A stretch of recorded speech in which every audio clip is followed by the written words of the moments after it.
Zest is in, where resilience begins, not fixing the cracks, letting the light. Hello everyone, and welcome to Zest is In with me, Shel Marie, the podcast that'll take you on a journey from the hustle to the harmony, fueling your passion whilst finding your peace.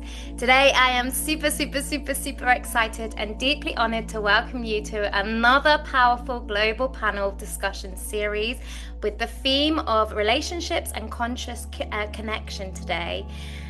So in this beautiful virtual space, we will be talking about truth, healing, self-leadership, and heart-centered connection.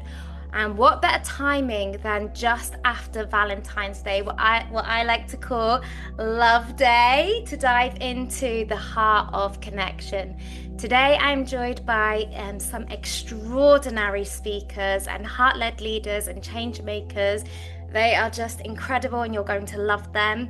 First up, we have the truly inspiring Dr. DeAngelo Richardson, a global legacy leader, author and executive coach, transforming leadership and purpose-driven impact worldwide. Next, the remarkable Thuba Nihal, and she is a psychologist, co-author and Soul Connect facilitator, bringing intuitive depth, creativity and soulful understanding into human connection. And absolutely last but not least, we have the incredible radiant Kalinda Latour, who is a self-love coach, international speaker and the author of Living in Love. Kalinda doesn't just speak about love, she embodies it, guiding people to fall in love with themselves again and again and again. Together, we'll be exploring how to build conscious relationships, lead ourselves with more integrity and create deeper, more meaningful connections, not only with others, but actually the foundation, which is with ourselves. If you feel called, I invite you to share a little love by helping amplify these powerful voices here today by subscribing. It costs you absolutely nothing, but helps send this episode and this panel discussion far and wide to many more hearts and minds. So thank you. Your support always matters. And may this global panel discussion bring you the clarity, courage, compassion, and conscious connection as you deepen your relationship with yourself and the world around you. Welcome. So thank you so much for all of you being here today. And before we dive into the real nitty-gritty of the themes, as it's just been what I like to call Love Day, I would just love your perspective on that. And I actually think I want to start with DeAngelo, because I feel like sometimes there's this whole build up to this one day often, and even around men buying flowers on other days and things like that. I feel like there's sometimes this stigma, and it always being the man to the female, the male to the female, or obviously I'm not speaking about all different types of relationships. So I would just love your perspective on that, because I really love that day, but equally I know that we should be celebrating ourselves and others all year round. So I just love your perspective on that, DeAngelo. I love that you mentioned that we've marginalized, in some way or another, we've marginalized love to moments. And in a lot of ways, also, love has become transactional, where we're looking at it or experiencing it as a quid pro quo relationship. So I love the theme of the day, but I don't necessarily love that it controls how we experience it, because I do agree that love is something that should be experienced and expressed every day. And what we don't understand about what we're doing when it comes to not even just Love Day or Valentine's Day, we have to think of Mother's Day, Father's Day, Yes. Christmas. There's other days throughout the year where we experience being built up into a sense of grandiosity, where we're the only ones that matter for that day. And if we don't experience it to the height of the standard of expectation, we don't feel as adequate as human beings. And it shapes our love to be very, very minuscule. When love is it's an emotion, it's a feeling, it's a gesture of appreciation. But love is an experience, and it doesn't always look like a bed of roses. It doesn't always look like gifts.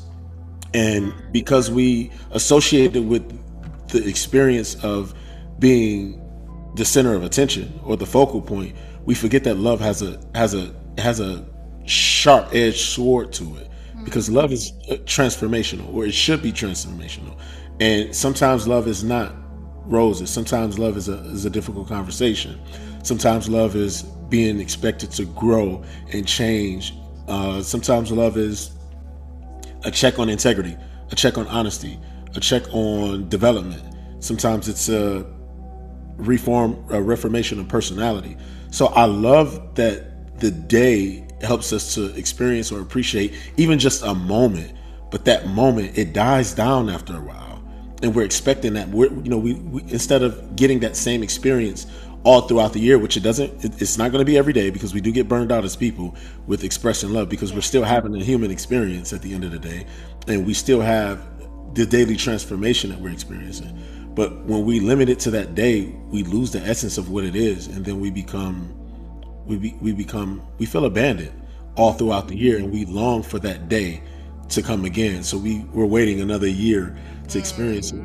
So when if we can, and sometimes we do, we grow to it. If we can not limit love to these specific days, what we'll begin to recognize is we'll appreciate the love that everyone has given us on a daily basis, even if it doesn't look the same every day, because with love and in love, no 2 days are the same. Wow, thank you so much, DeAngelo. And something that you really touched on that I think is really powerful is the fact that love isn't always, like what you said, comes as this really beautiful, cozy feeling and surprises and oh wow, thank you, and gratitude. Because sometimes it's not even gratitude. Sometimes you're like, what just happened?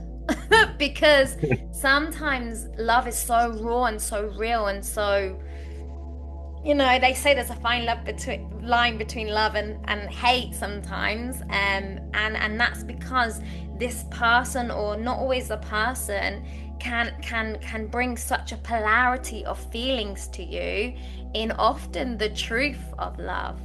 And that's super powerful. Thank you, DeAngelo. If anyone else wants to expand on that, feel free. I'll touch in on that. I think I really love what you said too, DeAngelo, about how it has to be every day, or not has to be, but love is every day. And for me, I'm all about living in love, and I think that is a state we can live in.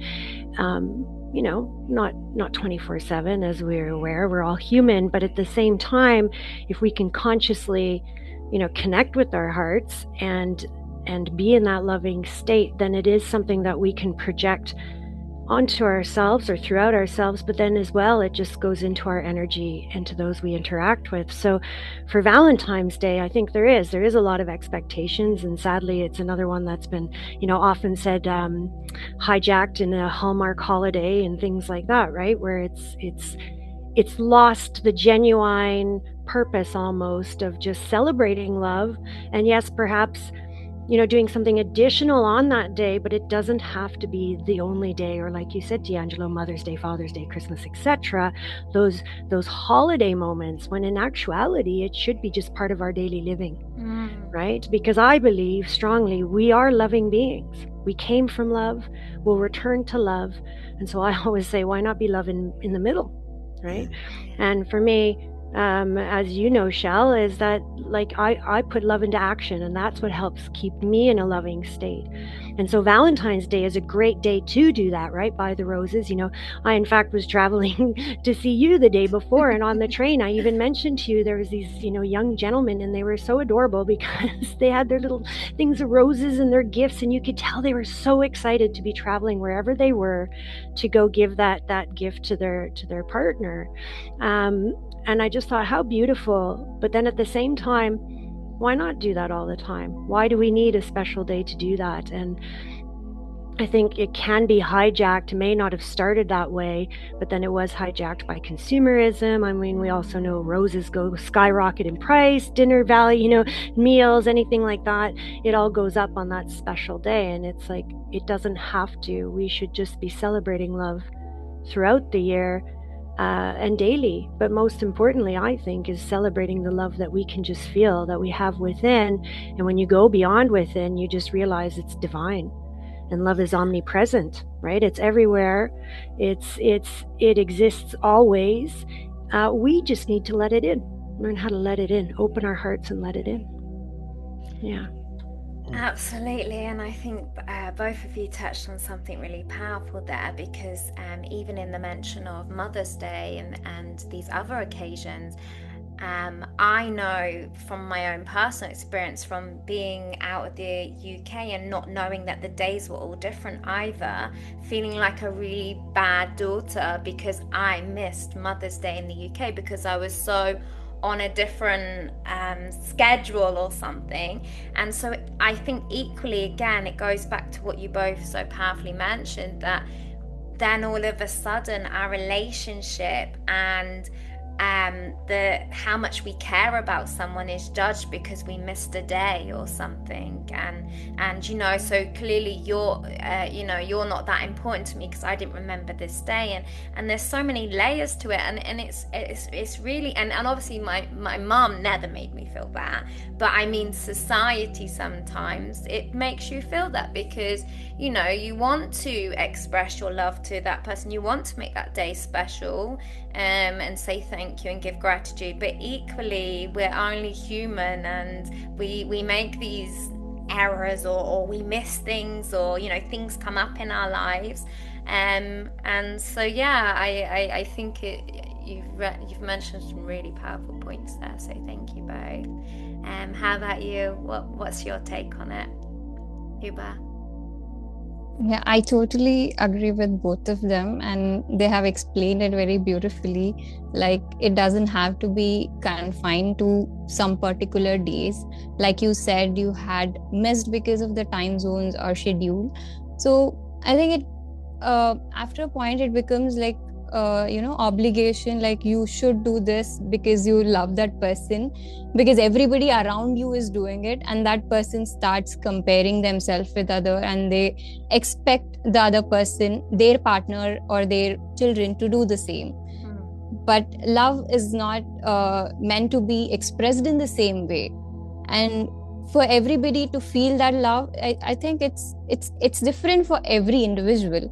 So when we put this day, we are confining that, and like just roses, giving them roses or giving them this or luxury items is what is love, but that's not love at all.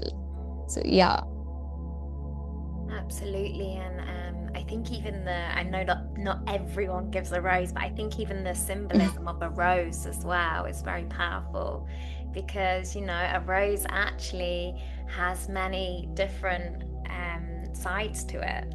It has its thorns, but it also has its softness, it has its radiance, it has, and I think and I don't know why I just felt like mentioning that, but I think even that kind of symbolized a lot, because for me, and this is just personal to me, but for me, I think of roses when I think of Valentine's Day, and even the rose is often seen as love, so I think that really symbolizes a lot of what we've kind of expressed, which is really beautiful. So actually, I feel like you've all touched on it, but I'd love to. So, because obviously, when we talk about conscious, I don't know why it zooms in like that. Sorry, everyone. We're talking about conscious relationships, and before that, something I've definitely had to learn, and I would love your takes on this, is before I was seeking it in everywhere, every person, everything, love me, love me, love me, love me, love me, going back to the day of will I receive something in order to fill myself up. And I very much realized, probably a lot later in life, that no, it's not this or that, it's not me or them, but first of all, you pour into yourself, you fill yourself up, you make that day every day, like how can you give more love to yourself first? Because if we are not full, how can we give to others? How can we express more love? So I would just love your takes on that, because I definitely had a hard lesson, and it's not a tick now, it's an ongoing journey of life, and actually it's a beautiful unfolding journey. So I would just love your takes, anyone who feels like sharing.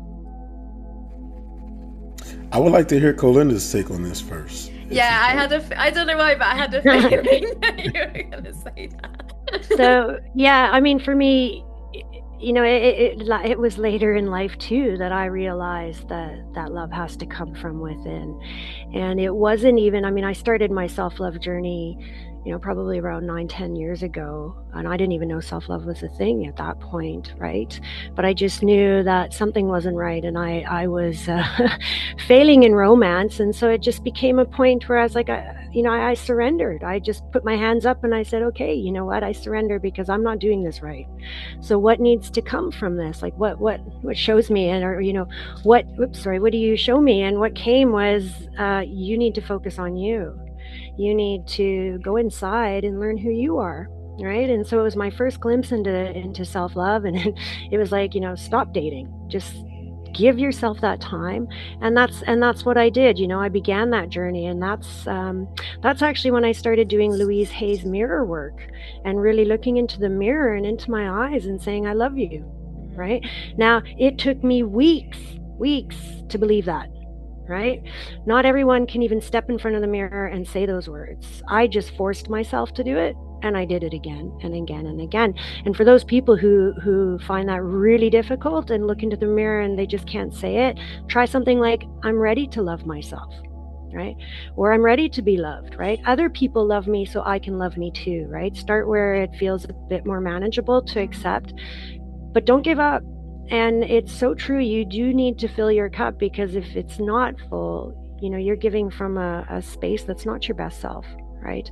So for me, again, it's on that journey, I reached a plateau where I was like, yeah, I do love myself, but I want more than that. I want to become love. Like I said before, I believe we're love. And I was like, I want to become love. I want to operate from love. I want to react, act, communicate as much as I can from that place of love. And out of that came the challenge that I gave myself to do the 10 acts of love per day for the 31 days. And I still do some of those. I don't do all 10, but I probably do 5, 6, 7. And if I'm feeling a little low, I reach into my love toolbox and I pull out some more, and I keep just doing loving things. And what that does for me is it does keep me full. Right? And those loving things, I have a very broad definition of self-love. I think self-love is any act of love. Because for me, when you are doing an act of love genuinely, authentically, it makes you feel great. And I think if you're making yourself feel great, then that is an act of self-love. It doesn't always have to be that deep healing and that, oh, we're going to go in to do some shadow work. You know, don't get me wrong, that stuff is good and essential too in some cases. But sometimes it can just be like, you know what, I'm going to give myself a hug. Or I'm gonna list 10 things I love, not about myself, but just 10 things I love, and build on that list every day to just get to know myself a bit better, things I love, and to raise my vibration. Because I think if we can stay in that high vibe state as much as possible, that's what we're putting out into the world. And if we're putting that out into the world, imagine a world where everyone loves themselves and all they're projecting out there is love. Like, could that just not change the world? I really think it would. So for me, it goes beyond just filling your cup. There's almost like a responsibility and a duty to be loving. So that's the world we create. And I honestly think we're heading in that direction. Yeah. I don't know if I answered you, but I hope that helped. Oh, no, you did. But I think even to something that happened with you recently, Clinda, with the fox. Oh yeah. You know, that's going, you know, you had your day set that day, you had what you needed to do that day, but you saw something that needed your love and your support, and because of that you really helped amplify that fox's life, even though the outcome was a little sad. But you helped be there, and that love for that fox, and give it the care it needed, and I think often we're so tunnel vision of today, to-do list, and even rest. That I really struggled with that for a long time, like resting. Well, no, I have all this to do, and I need to send this, and I need to do this. Again, we're not saying the whole day you have to rest, but like what you said, DeAngelo, you had a nap. If your body is asking you for rest, that is something, like, would you say to your child, no, like, mother yourself and parent yourself, and really feel into what your body needs that day. Of course, we have deadlines, we have things we need to complete, but also we need to check in with ourselves. That's an act of self-love, I think. Yeah, I agree with that, particularly because love is, there's layers of love, like an onion to some degree. There's layers of it, but we don't experience all of them all in the same moment. So with self-love, or love in general, and I love what Kalinda said, because I believe that love is not just something for us to experience. It is something that we're supposed to be. And when we be it, we encompass everything that embodies the essence of what love is. And I believe that a lot of society forgets that when we talk about what love is. And I always make this point, how God is love and how we're all created in the image and likeness of him, which is love, because it takes some act of love to even bring us into existence before the human beings even make the encounter or the interaction to produce or reproduce what we become. So when we think about, or if we consider what love is to self, it brings us into alignment with who we are. And Shel, when you mentioned the rest, I did something that I never thought I should have done, or I didn't think it was possible, which was to take a full year off, away from everything. I didn't pay any bills that I had to pay, any expenses, any overhead. I just said, I don't care. And I didn't care. I literally shut down completely, and I allowed myself to experience every up and down emotion that I could possibly experience. And what it showed me was how to acknowledge all the good about myself, all the bad about myself, all the good experiences I've had, all the bad experiences I've had, all the good experiences I've provoked, all the bad experiences I've provoked. And it showed me how to get in alignment with myself, because love is alignment. And everyone that we come into contact with, we're aligning with someone who needs some version of love that we understand, even if we don't know that we're giving them that version of love in that moment. Because a lot of times it just happens, and it's up to us to acknowledge that that's what it is. And we may not acknowledge it in the moment because we don't recognize that's what it is until the moment has already passed, and we realize that we've given that moment over to someone else in the way that they needed it.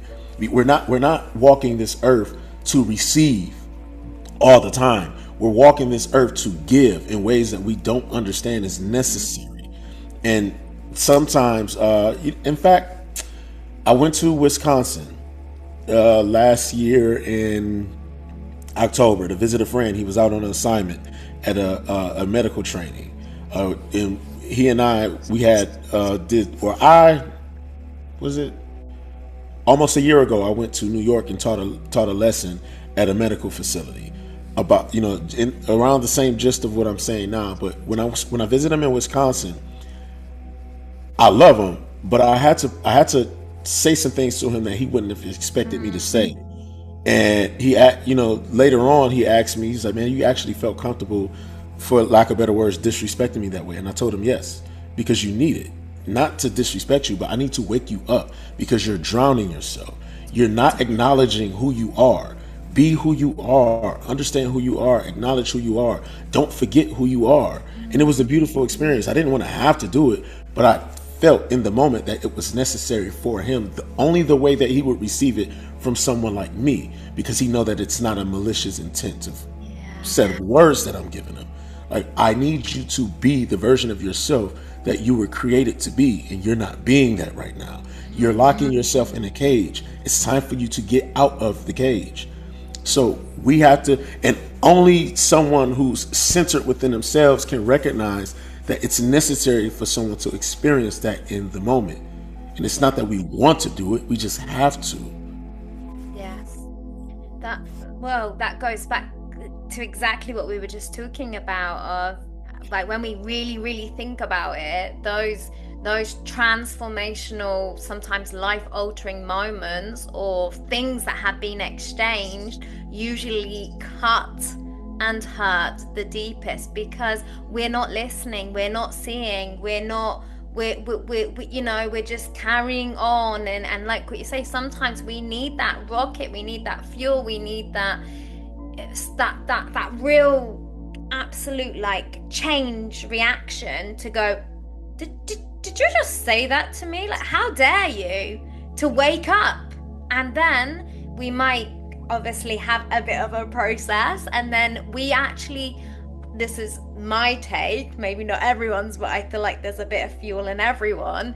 Usually they're the people that in the end, it doesn't always immediately happen that way, but I thank so much, because they changed the course of my life and the path, because they told me something I really did not want to hear, and I wanted to prove not just them but myself that was not true, and that is not going to be my reality, and I'm not accepting that.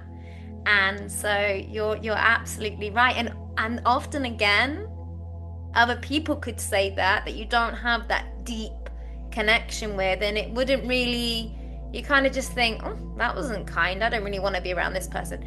But it's usually, and I feel going back to God, a deeper faith, it has to be that person that is so connected to you, such you built that bond already in order to do it, because you wouldn't listen otherwise, and then it hurts.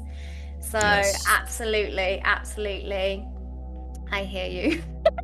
Hopefully we don't have too many of those and we wake up after and listen. What's your take on it, Thuba? What do you think? Yeah, about self-love, I think the concept itself was very new to me recently, because I think I was lost in what was expected of me and all that. I never saw self-love as what self-love is actual means. I mean, most of the people around me, or what perception I had when I heard self-love itself, was like being selfish, which was not at all the right meaning of it. But a lot of time I thought a person who is selfish is the person who loves themselves more, but that's the wrong definition of it. So for me to understand what self-love is, it took a while. I mean, very recently, I would say. But when I actually got to know what self-love is, and that's when I got to know who I am. And then it took a longer time, and I'll say I am still in the process of loving myself every day. Each day I'm learning new things about me, and I'm loving that about myself.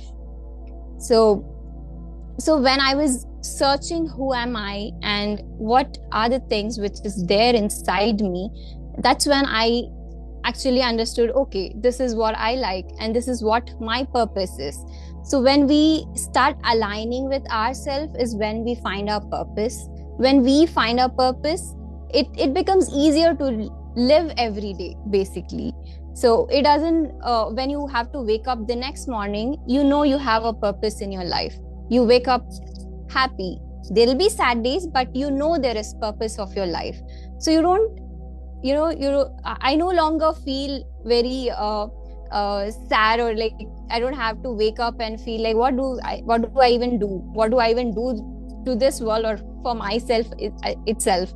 So I think self-love is very important, and the way you people explaining it, I think a lot of people should listen to it and try to understand what actual self-love is, and start working on themselves to know who they are and know their purpose, so that it becomes easier to live the life itself.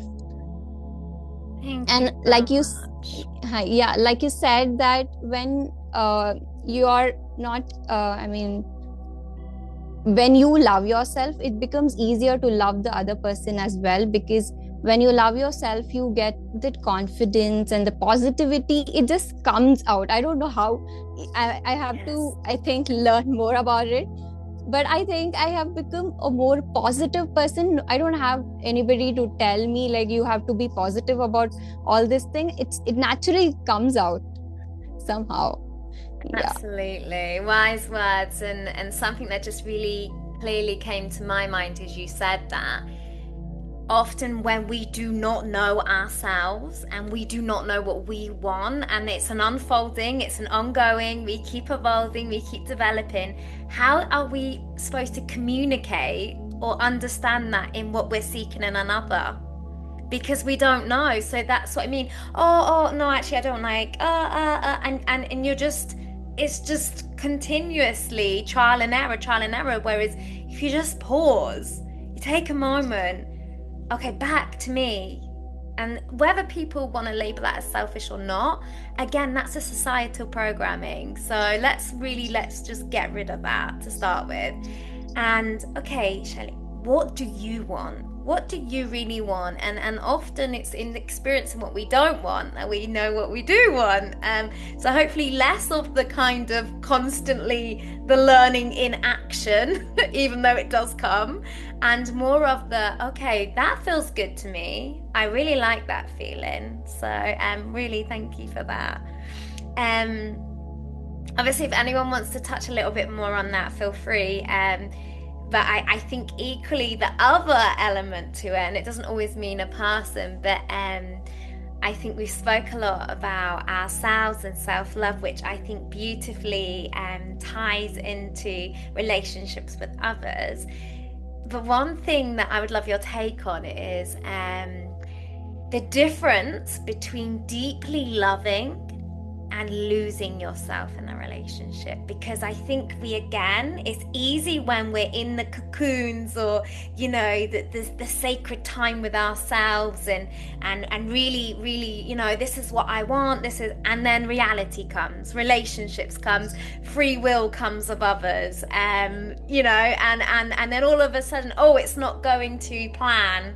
And I think that's really important, again, of going back to that love of it always doesn't feel good, but sometimes it's actually what you need to evolve and grow and just really connect with others. So I'd love your take on that.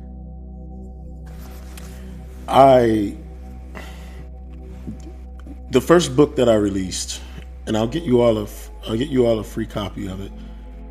I talk about what love is as a relationship experience in the latter end of the book, where I share the wisdom, because we all agree that love is an experience, but where love gets mishandled is when we believe in our minds, within ourselves, that love is something that we're supposed to experience and receive the way we believe we're supposed to experience it, and we discount what the other person is experiencing. And if both people are experiencing that at the same time, then you begin to disassociate yourself from your identity. You run from it, and you become codependent in your identity and how you should be available for and to someone, even if you're not getting it in return. And one of the things that I've learned, even in my own, and I always love to use real life experiences and my personal experiences as an example to be relatable. When someone is not used to the pure love that you give, they mishandle it. And the other side of that is that if you're giving someone true, unconditional love, unadulterated love that's not compromised, it's not familiar to them, so they handle it the wrong way and believing that it's something that it's not, because they've been used, their love has been used and mishandled in other ways. So it's scary because they're not used to it. It's the opposite of what they've been taught to experience, so they don't associate with it. So when you're giving that kind of love to someone, you're pouring that love into someone, you're emptying your cup until eventually you're giving them the cup and you have nothing. And it feels like you gave it to someone who never deserved it. But they needed it. They needed it as well, because they also come to the harsh reality that that's what they have, and they mishandle it, and you can't get it back. It's almost the same as experiencing how God loves us, and to turn away from him and to realize that we've done it after we've already hit the brick wall. It's a little too late. You're not going to experience it the same way when it's restored.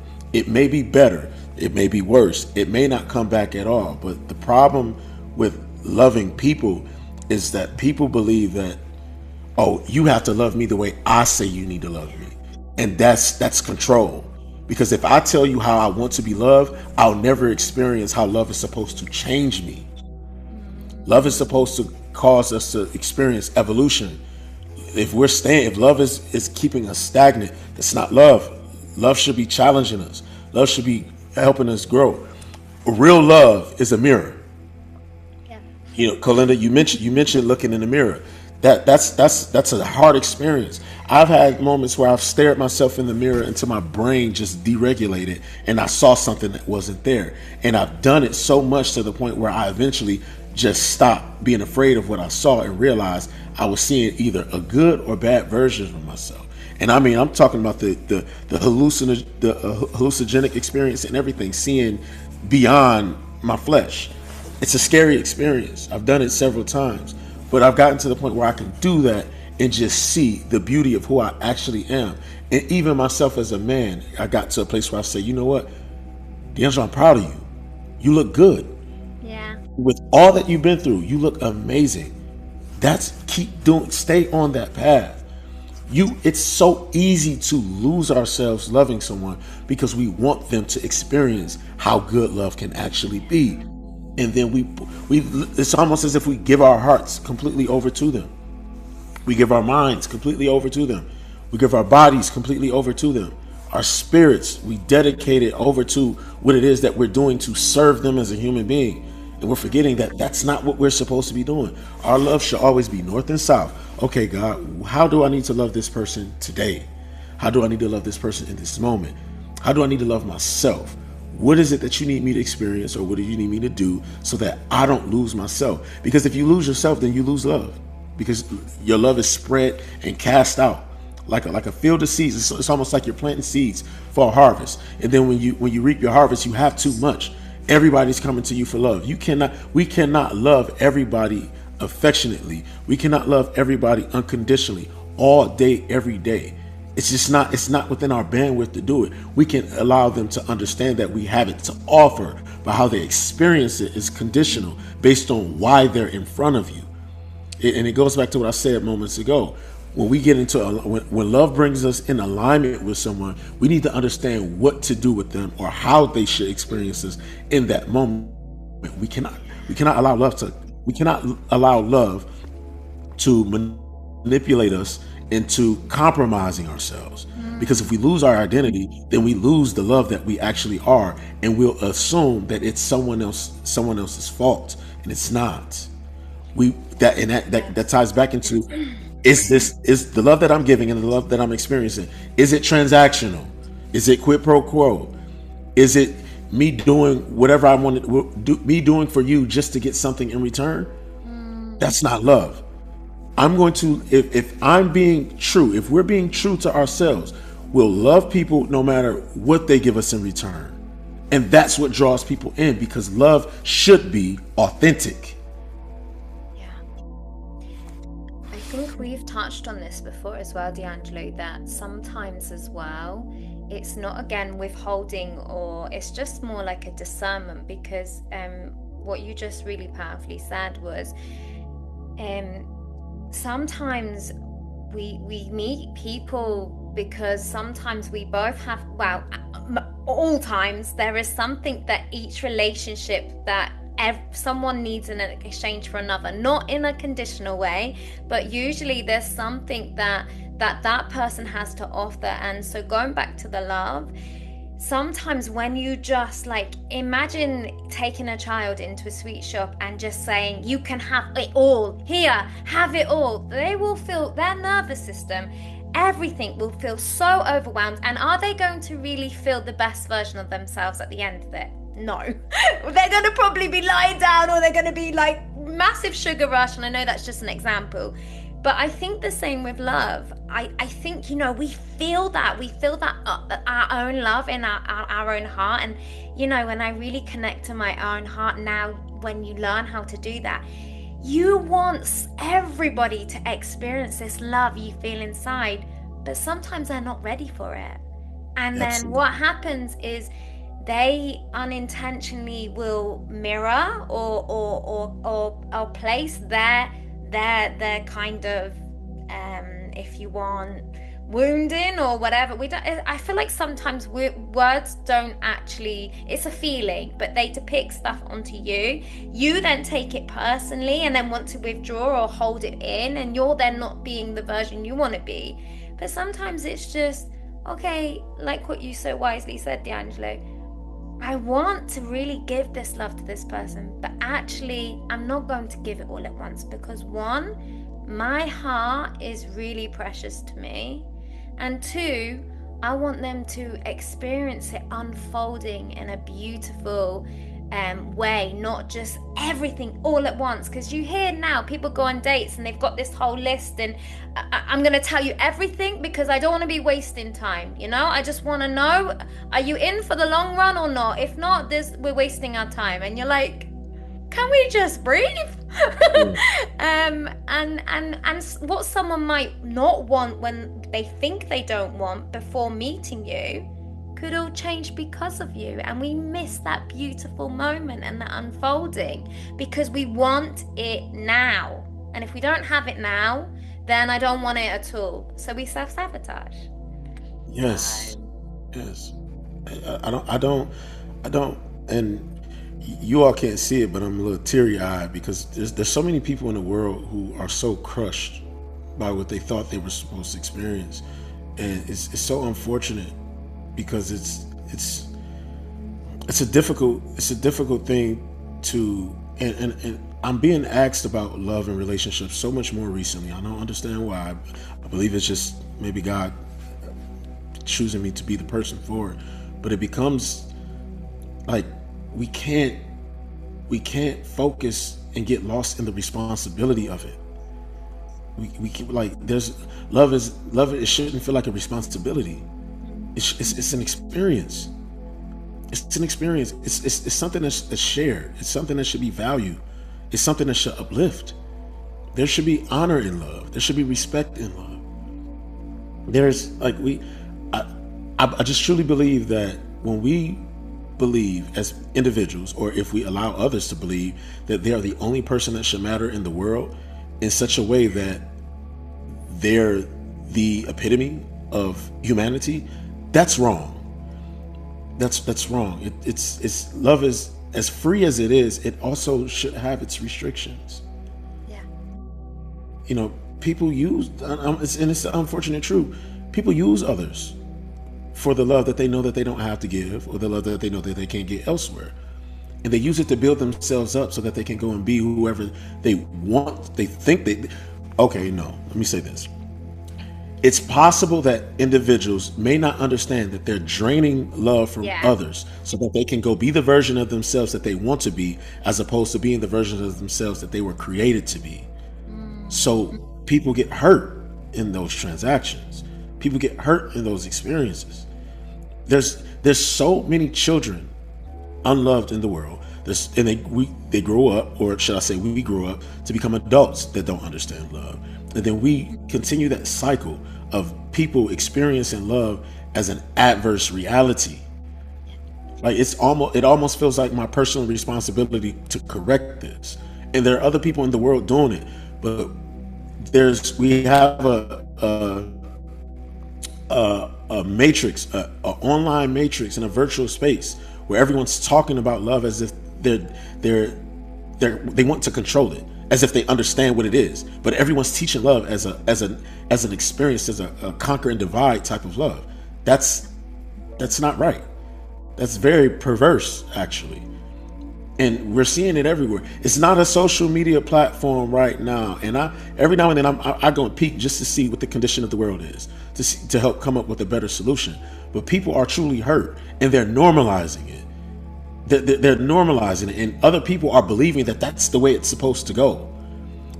And I had someone tell me that their mother told them that, quote unquote, a man is going to be a man. That's not true. Because there are men out here who don't live against the code of ethics or the laws of Christ or how God expects us to give and experience love. Women as well. We're all not out here using who we were created to be to draw people in to get what we want. Everyone's not doing that. And it's unfortunate because it's the people that aren't doing that are being the ones who are being hurt the most. And families are being torn up. And because families are being torn up, communities are being torn up. Because communities are being torn up, what we're learning through education is being perverted. Our health is being perverted. Business is being perverted. Law, we have law. We're imposing laws on individuals, and I just lost my lighting, which is perfectly okay. That doesn't mean I'm gonna be quiet. Law is being perverted, or we have to use law to control how people experience love the right way. So we have child protective services. We have all of these different entities that are designed to help someone experience love the proper way. And even in those secret spaces, it's still not happening. And that's extremely unfortunate. So love in an adverse manner becomes recreational. And now we have people being used. We have children being born out of wedlock. We have people having sexual intimacy in a derogatory way. And we have people tearing people down. And they're doing it in the name of love, and that's not right. So all over the globe, we have a broken world because people don't understand what love is and how we should be experiencing it. Everyone seems to, what I'm seeing, and I was one of those people before too, because I didn't know myself, and thank God I learned it early because I gave myself the time and space to do it. But when we look around the world, where people are stuck in this cycle of believing that love has to be the way that they were taught that it has to be, and it's completely wrong. And look at how many people are killing themselves because they don't experience love. It's bigger than it's bigger than this conversation. It's bigger than this panel. It's bigger than the holidays. It's bigger than family. Even family doesn't love properly, and we can't fault them because they love the way that they were taught. But the problem is, yes, and the problem is people refuse correction from the people who love them the most because they don't know that they are experiencing love in a way that they shouldn't be experiencing it. No one wants to unlearn and relearn. Alvin Toffler said it in a quote. It's one of my favorite quotes. The illiterate of the 21st century will not be those who cannot read and write, but those who cannot learn, unlearn, and relearn. People don't want to get out of themselves. Everyone's full of pride. It says it in the Bible. And all of life, and all of the world is lust of the eye, lust of the flesh, and pride of life. People don't want to change because they're afraid of what they'll lose if they did. But if they change, people don't understand that they'll gain so much more because now you have a different perspective and now you can approach it differently. And Kalinda, you may understand that probably a whole lot more than I do from a clinical perspective as a psychologist. I'm not a psychologist. Oh, I thought I heard psychology earlier. She's about you. Yeah. Super. No. But that's my spill on that, and I want to give someone else the floor. Well, how about no, Clint, if you want to say anything? But I was just thinking, as you've raised that, why don't we hear it from a psychological perspective? Yeah. I think. Yeah, go for it. Yeah, sorry.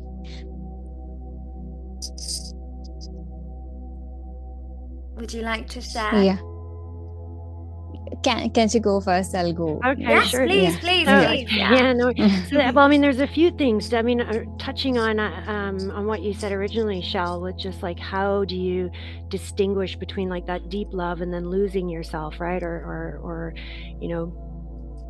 how do you even prevent that, I guess, as well? Or if it's happened, how do you move beyond it? And I mean, as you're aware, I'm going through some similar things myself right now. And as a self-love coach, I recently discovered I abandoned myself in my relationship because it did get to that point. And DeAngelo, what you were saying, just really hit home for me. Like, in the personal sense, it's like, yes, exactly. I was giving a love, but that person wasn't ready to receive it in that way.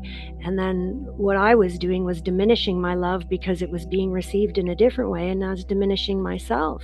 But I thought I was just being more loving, right? Giving more, and then realizing, oh, wait a minute, I've given everything away.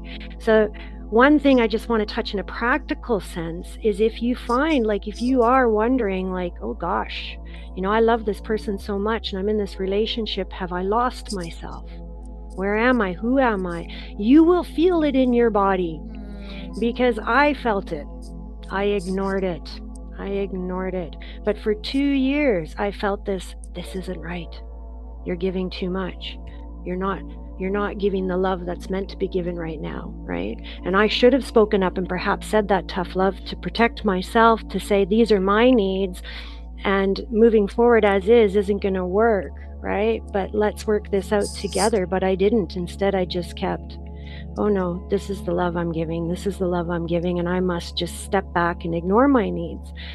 And so just a piece of guidance is, if you feel that or hear that, or however you receive your intuition and the inner guidance from your higher self, listen and act on it, accept it.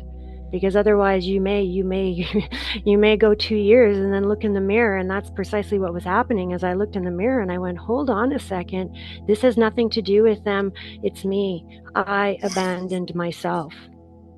And I need to come back to myself.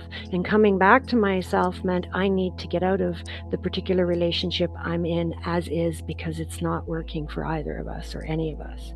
And so that is to love, right? It's that love where you are like, okay, this is going to hurt like heck, but I'm going to do it anyways, because this is the love we both need right now. And because my recognition of this and then communication of it to my partner, he learned, wow, this is the love that this is how I've been showing my love. And it's actually, it wasn't perfect for her or right for her, but it's what I knew. And so out of it, he's learned, right? He's learned a journey he needs to go on. I've learned a journey I need to go on. Will we reconnect? We may. But we're going to reconnect if we do as whole, completely different people who will not allow that self-abandonment to happen again as well. And then there was something else I wanted to touch on, but I've forgotten about it now. It was what you were saying before. I think I just wanted to say something about, like, when you were discussing, DeAngelo, about, the state of the world and how so many people are lost or, like you said, even, killing themselves or harming themselves because they haven't felt the love they want, or they don't know if they're worthy of love. I mean, self-worth is a huge one. And I believe we are worthy just by being born. Like, that's just it, right? We are worthy.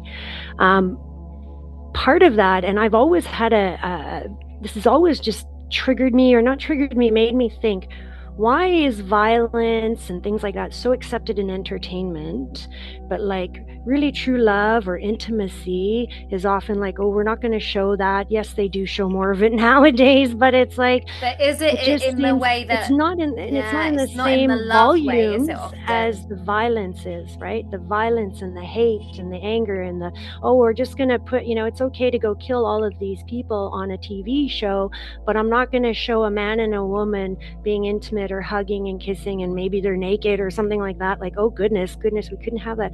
But I think in the name of many things, sadly, religion, politics, education, health even, love is not given the same power or the same value as like the other things we see, the hatred, the divisiveness, and the violence that is so pumped into our media and into our society. And I just think if we gave love and intimacy and couples and all of that the same, like I said, value, or even money and entertainment or things like that, or coverage in news, gosh, what, again, a different world we would live in, right? Or if love was taught, like in schools, instead of just like I don't know what you guys had, but I think I had a 45-minute video on sex ed, that 1 minute you're walking down the beach, this woman's walking down the beach frolicking with her partner, and the next minute she's giving birth. And it's like, I don't think that's the way it happened, right? But again, we are so exposed to the opposite side of that. And it's just readily available, the hate and the anger and all of that. And I know for a fact, if we have so much love in our lives, you actually cannot have those fear-based emotions operating at the same time. It's impossible in our brain. Like, the brain just does not allow for it. So as soon as you start adding more love, those fear-based emotions go. And I think, sadly, society is just like, let's drive up those fear-based emotions. And when those fear-based emotions are up in our brain, the same thing happens. Those love-based emotions diminish. So I think the less society and whatever puts on the fear, we will have more love, and it will be that pure love, right? It's just the divine love, the all-encompassing love. Yeah, absolutely. I really want Bupa to expand on this, but just before that, just because it was something that came up recently in my lived experience, so I feel like it's just something, maybe we come back to it later or touch on it. And you just said a really key point of what you were shown. And I remember, and I won't go into like the exact people and things like that, but something that came up recently, and someone had a baby, and they were asking, "Mommy, how did she have the baby?" And it was a no. But you know what that child did? They looked it up and found the information. Now, I think that this is a really key thing we need to know right now. Children can access anything they want at any given time. Do you want to send that out and then you don't know the quality of the resource or what they're receiving? You want them to learn that way, or through the truth of in a loving way, through the truth of the person who is connected to them, that is a safe place where you can explore this topic? Or again, in whatever way it's been done. And I know they're all professionals. I was a teacher myself previously, but again, some teachers are very awkward with these conversations. So do you again want it being told in a way of another person, or do you want to take that ownership? And so I really would love you to share, because I know I love this conversation. It's incredible. Thank you all so much. But equally, that just came to my mind straight away, and I think that's a really now point of how the world's evolving. So thank you so much for touching on that, Kalinda. Yeah, like they were sharing that how world has become, and it keeps changing, and there are a lot of things happening in the world which is not right, and most of us know it's not right, but nobody is able to stand up to it and spread the love, because they are still void of love. Like they are still very little people who actually know the importance of love.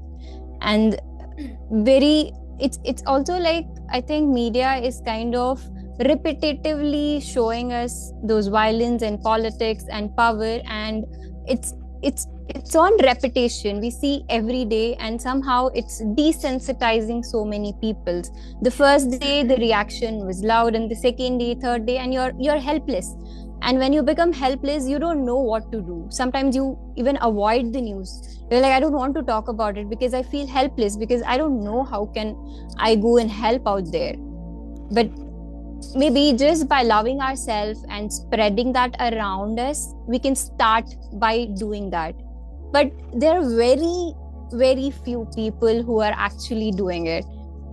And I've realized a lot of people have no idea what love is or what it can do to the world. And about in a relationship as well, I have heard this a lot myself as well. Like, you have to compromise in a relationship. It's like, it's not negotiable. But nobody actually asks if what is being compromised is something, like, is it actually compromise even? If it's shown as a compromise, but it's actually self-sacrifice. Like, a lot of time, people are not compromising. They're sacrificing part of themselves just to keep that relationship. It's like sometimes it's core values, beliefs, or even self-respect in a way that's never truly equal. We say we are compromising, both the persons are coming to some middle ground and we are working it out, but it's never equal. And nobody knows who is right, who is wrong, and nobody gets to decide that. It's us. If we want to actually compromise, before that we have to realize what compromise is. So I think conversation we need to have is, when does compromise become self-abandonment, and how do we make sure it's more about alignment and adjusting where needed, but never losing ourselves in that process. So we have to make sure that we don't lose ourselves in that process. It's important. But a lot of people think this is how it is, and also sacrifice is like the highest form of love or something, because in many fairy tales and movies you see, if the person dies, you die with the person you love, but that's not love. And that's how it is shown to everybody, and it's romanticized. So a lot of people don't have the right idea or right knowledge of things. It takes time to relearn. Like, no, not everybody is ready to unlearn and relearn, like is that. So it's very important to understand, and then it's also important that it doesn't stop at awareness. Most of the people become aware, they see the pattern, they become aware of everything, but the real change won't happen when we don't accept it. So if we don't accept what we see without denial or blame, and then it's just waste. It's just like, you have to accept it without denial, and then you have to take action towards it. So most of the people are aware, they have this idea what's going on, but they don't have the acceptance of it. So it doesn't actually change, it just stays the same. It's just you have the information, but nothing really changes. I like that. I love it, actually, because I think of what love is taught to be to, let's say, the Christian community, in saying that Jesus was a sacrifice. I don't believe, I can understand and I believe how that's the thought process. But if we truly examine the legend of his story, it's more of, he came to do what everyone else refused to do, and he endured whatever anyone was going to do to him by standing up for what the right way of living was, which is to give love to everyone, no matter who they were. But they had to be willing to receive it for what it was. They had to receive love in the good way, but they also had to receive the correctional love. So that was an amazing point, and it goes back to what Colinda was saying. When we look at how just, let's say, for instance, how we're experiencing love in relationships, and which is what we're talking about anyway. If the moment we forget that we too have to endure our own self-love, because that hurts too, then we forget why we're here. I don't believe we should just be sacrificing, because eventually you don't have anything to sacrifice but yourself. And then even if you were to do that, it would be in vain. It wouldn't be for something real. And while everyone will appreciate it, they'll move on as if you never did it, because they never asked you to do it in the first place. You did it because you thought that it would be us doing it because we believe it's the right thing to do. So we have people defending nations. We have people going to wars, stepping into wars and saying, I'll be the one to do it, even if no one asked them to. They were made to believe that it would be noble for them to do it, even though they were never required to do it. They volunteered to do something they never had to do. And I have that experience. I remember my head almost being blown off. I remember, like, I just recovered from these experiences, and I believe that, oh, well, if I do this, I'll be accepted. No, I didn't care about being accepted. I made a sacrifice for myself for a greater good down the line. But at the cost of what? At the cost of who? That's not love. So when we talk about movies and the propaganda of hatred, violence as a norm as opposed to love, it's because people use violence to cope with their lack of love. So love is not the norm. Violence is. Because violence is also a method of competition. And who doesn't love to compete for love? Well, that's what I was thinking about when you've all been sharing all this is, often the depiction of love in these movies is, and he turns up or he's fighting and he'll do anything and that's how my man should be. And then when you meet, say, a man, and I'm just speaking from the perspective of a female, but when you then meet that person who is maybe softer, gentle, wants to get to know you, it's like, no, this isn't how it should be.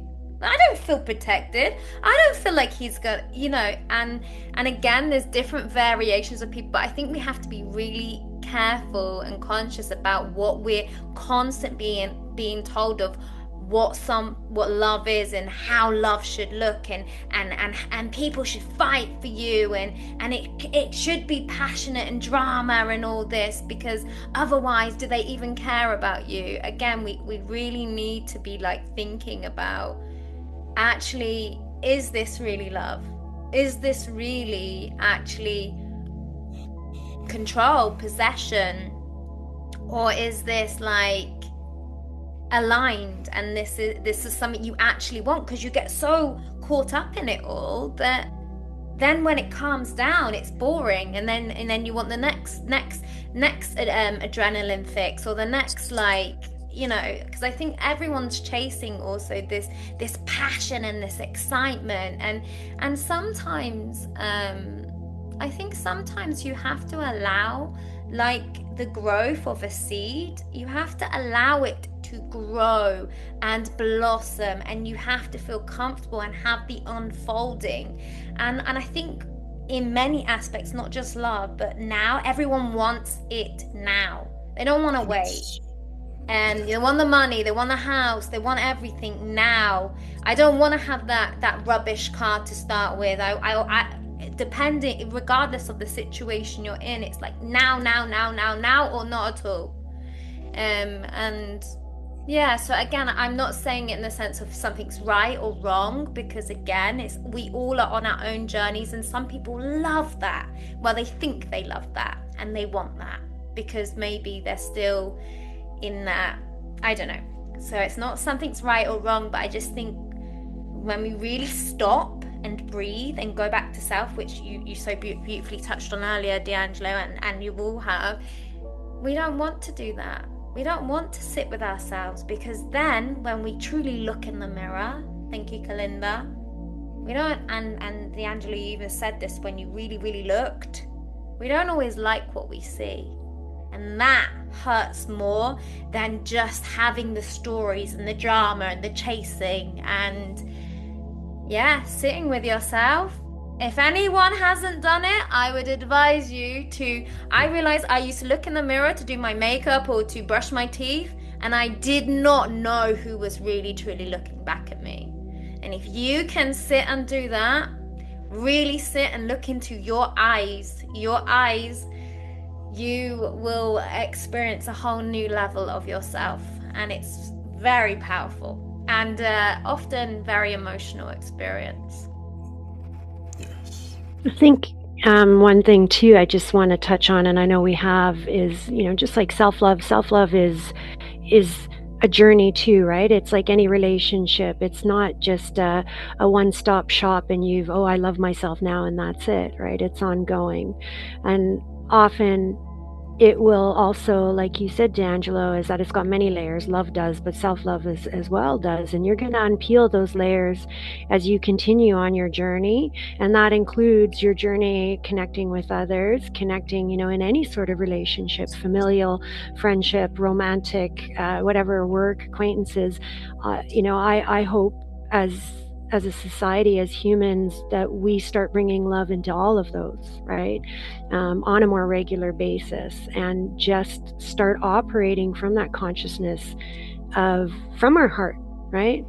Getting out of that brain and then dropping into our heart so we can connect with people in a more authentic, loving way.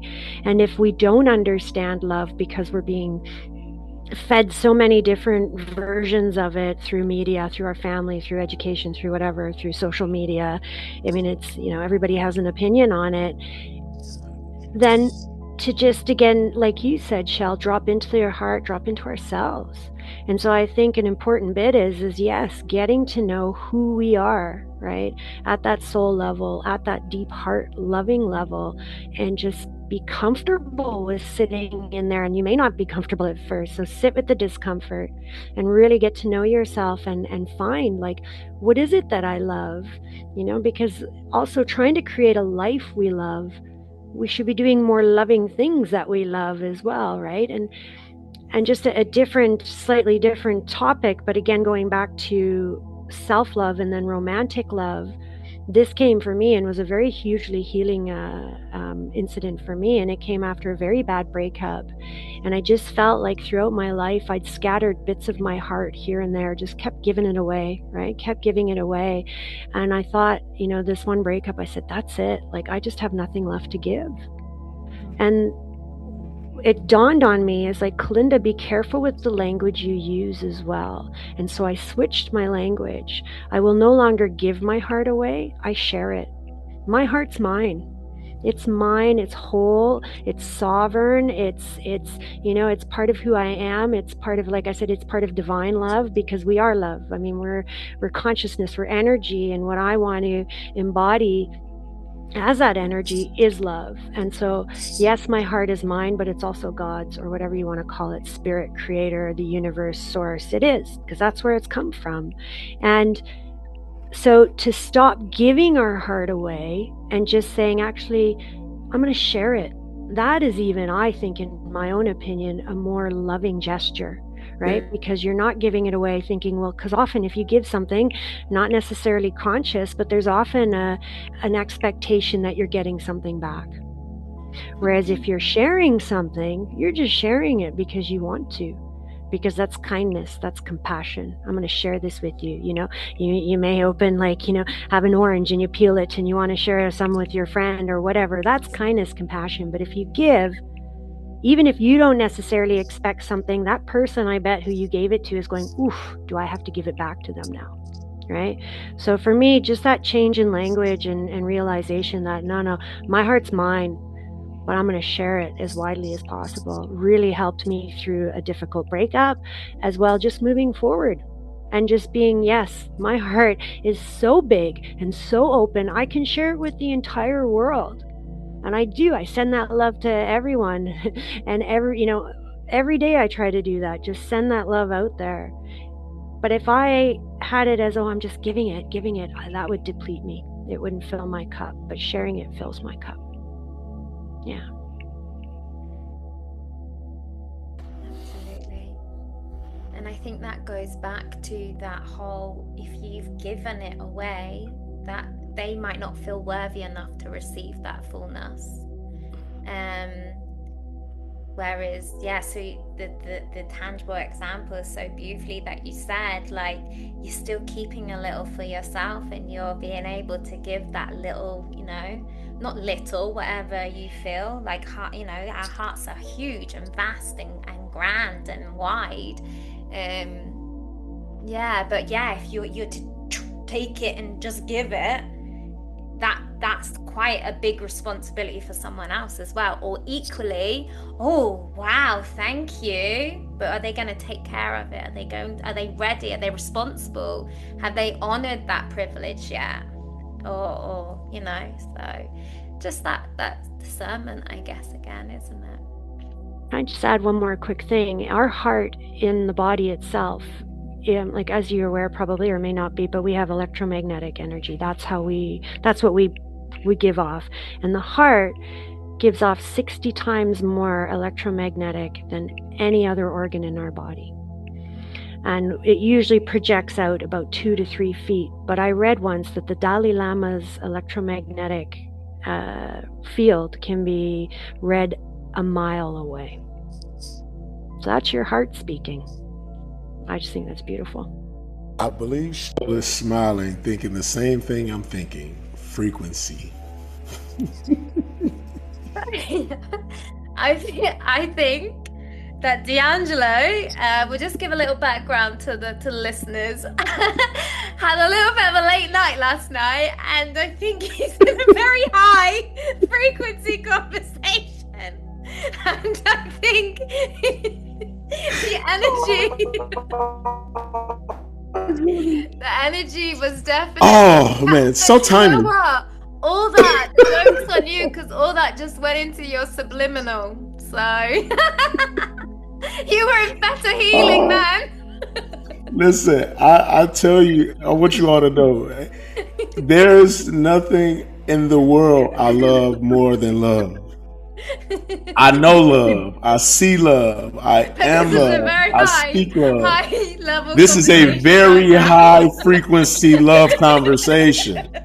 And it's another one of those moments where the audience, I just don't know if I don't believe they know what they're in for. This is another one of those conversations where people are going to have to go back and watch it more than once, because you're not going to get. I think we are going to have yes, this is not just a panel or conversation. This is something so far greater than that. Like, man, it's.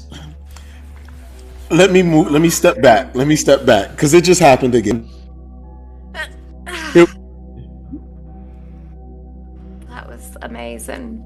And that's why I love this podcast, because none of that is being edited. It is all going to be shown, because we are real humans in the real right now, having a real conversation, no script.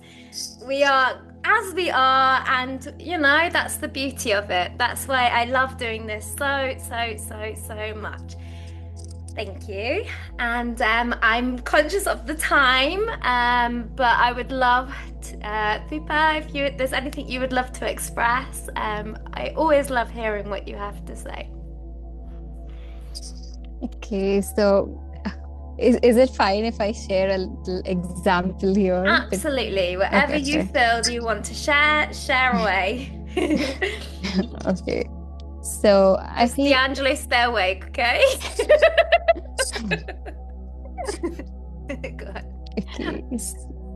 So imagine a car and a driver, and I feel like we all are drivers of our life, and all the other people are passengers. And likewise, we are the passengers in everybody else's life. So we are the one who are in control of our car, basically. So the driver is our conscious mind, our awareness, our ability to think, pause, and decide, while the car is the relationship. So now the car cannot decide where to go by itself. So it will only move in the direction the driver guides it. So if the driver is distracted, emotional, or careless, the car may move in the wrong direction. So maybe too fast, maybe towards the danger, or maybe without control. So in the same way, a relationship does not move on its own. It moves according to our awareness. So if we react without thinking, and if we let our ego drive or our fears drive, the relationship will also going to reflect that. So, but when the driver is conscious, that is being alert, calm, and being clear about the destination, the journey becomes smoother. There may still be traffic, there may still be bumps on the road, and the driver knows how to handle them. That is what conscious connection means. It means we don't let the relationship run on autopilot. We take responsibility for how we show up. We choose direction instead of just reacting to everything. And when we both partner become conscious drivers, the relationship doesn't just move, it grows with purpose. Yes. In all aspects of our life. Yes. I think so many think like, here, this is what's come into my life. Now I have to just deal with this. No, you have a choice. Obviously, there are some things we have to find a solution and navigate. But generally, I think we think that this is something I have to. No, you don't have to. You get to choose in all aspects of your life. And that was really powerful and beautiful. Thank you so much for sharing that. Of course, if there's anyone that wants to express anything, I definitely would love you all before we go to share maybe a heart-led message or something you believe that the viewers will really benefit from hearing. But just before that, and there's no pressure if he doesn't want to, but I know we have your co-founder in our live audience, Dr. Farhan. So I know he's intentively, and he's been sharing some powerful comments on the chat. If there's anything you would like to share and ask the speakers, feel free, Dr. Farhan, but there is no pressure. But we always value your thoughts, feelings, and opinions. So feel free. And if not, we'll give you just a little chance to see if he would like to share.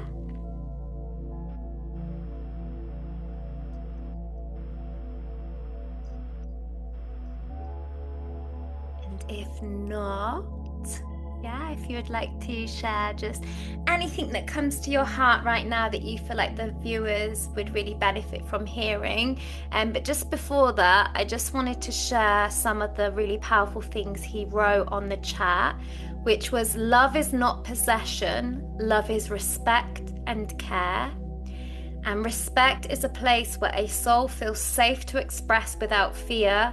Care is the support that nurtures without control. So I just wanted his wise words to be heard by everyone, because we got the privilege of seeing them. So whoever wants to share first, feel free. And thank you for this incredible panel discussion. What a blessing. I'll go. I just wanted to say thank you, because I know this wasn't originally planned to have me here, but I'm so grateful that you invited me, and I'm so grateful that my intuition said yes, go for it. When your intuition said yes, ask her. And it's been a great privilege to be with everyone on the panel.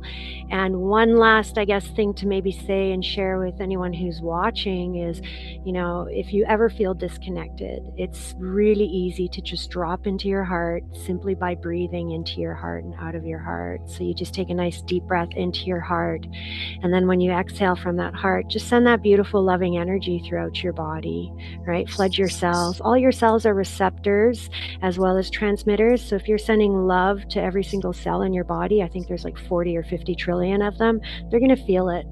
But that drops you out of your head into your heart and really helps with that conscious connection and getting into a loving state.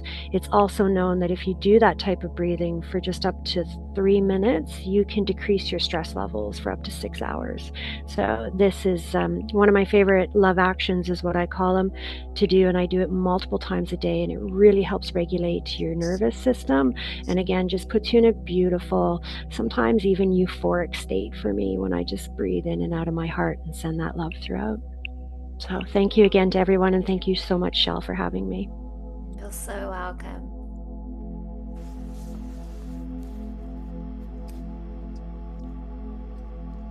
Anyone want to go next?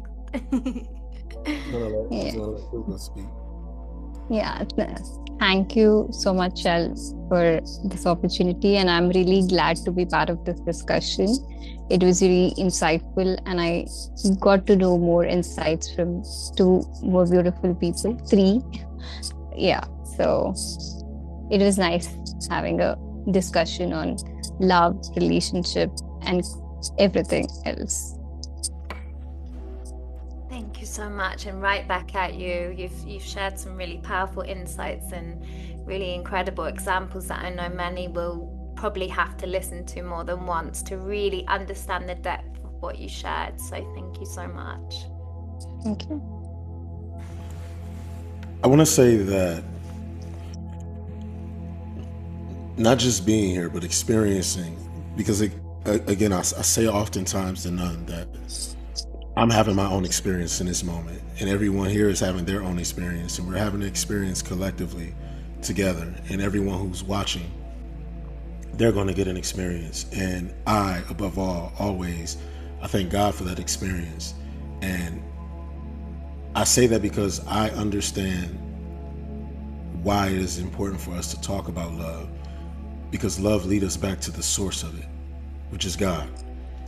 And I thank God for that. And I always, I'm very, very, very, very intentional when I do things like this, which is taking this collective moment and God giving it back to you.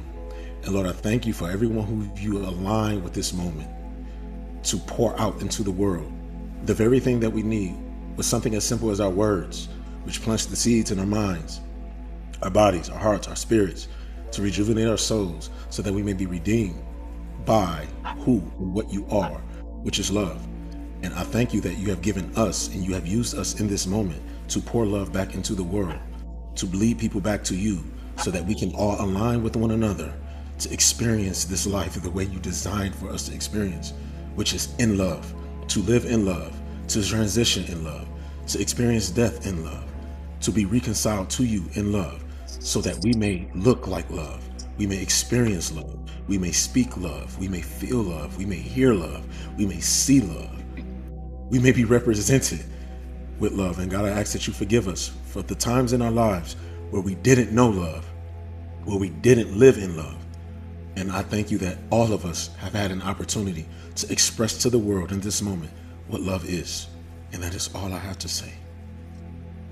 Beautiful. Thank you so, so much. And with that in mind, you know, anyone that has got up to this point, I'm sure there's many that have, share a little love, especially towards these incredible speakers and their voices, because we are playing this algorithm silly game of, you know, how our messages get out there, and just you clicking that button, sharing more love, helps amplify voices and messages like this. So you think it's a small act, but it's a very big act that you're contributing towards. So thank you, thank you, thank you, thank you. You're all amazing. Much love. Love. That's the magic that Zest is in.